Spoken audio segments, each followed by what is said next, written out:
Aqueous IPO. आज हम बात करने वाले हैं एक्विस आईपीओ की। सो इमेजिन दिस, आप एक पैसेंजर एयरक्राफ्ट में बैठे हो और आपको लगता है कि सबसे इंपॉर्टेंट चीज इंजन है, बट एक एयरक्राफ्ट के अंदर हजारों स्मॉल पार्ट्स होते हैं, ब्रैकेट्स, फिटिंग्स, लैंडिंग गियर के components, cargo interiors, actuators. This is what the company does. सबसे पहले कंपनी के आईपीओ डिटेल्स देखते हैं। आईपीओ ओपन रहेगा from 3 December to 5 December and price band होगा 118 to 124 rupees per share. But what does Aequs actually do? Aequs एक precision manufacturing ecosystem चलाता है within a special economic zone. ये वर्ल्ड लेवल एरोस्पेस कंपनीज के लिए aircraft parts बनाता है। Simple शब्दों में, अगर एयरबस या बोइंग को एक स्मॉल लैंडिंग गियर ब्रैकेट चाहिए तो चांसेस आर एक्विस ही ये बना रहा होगा। Over the years, they have expanded into consumer electronics, plastics and durables. Aqueous की फाइनेंशियल परफॉर्मेंस मिक्स्ड रही है। लास्ट 1 ईयर में कंपनी का रेवेन्यू सिर्फ 3% गिरा है, लेकिन इनका लॉस 7 टाइम्स से ज़्यादा बढ़ गया है।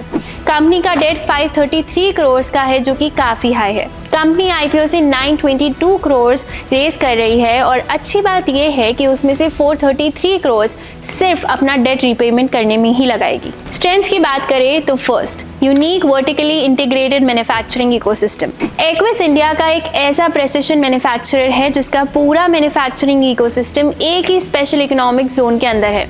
यहाँ मशीनिंग, फोर्जिंग, मोल्डिंग, पेंटिंग और असेंबली सब एक जगह होता है। ये स्पीड, क्वालिटी और कॉस्ट कंट्रोल में उन्हें स्ट्रॉन्ग एडवांटेज देता है। Second, deep capabilities and global grade scale. Aqueous के पास 29 लाख से ज़्यादा मशीनिंग और मोल्डिंग आवर्स का एनुअल कैपेसिटी है।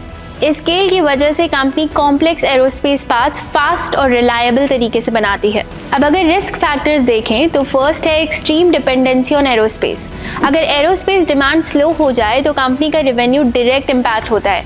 FY25 में 89% इनकम एरोस्पेस से आई है।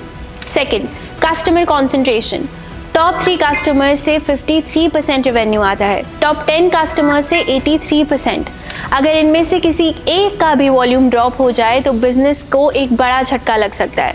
अब बात करते हैं वैल्यूएशन की। कंपनी का वैल्यूएशन अपने पीयर्स के कंपैरिजन में कम नजर आता है, लेकिन ध्यान रहे कि कंपनी की ग्रोथ भी अपने पीयर्स से काफ़ी स्लो है।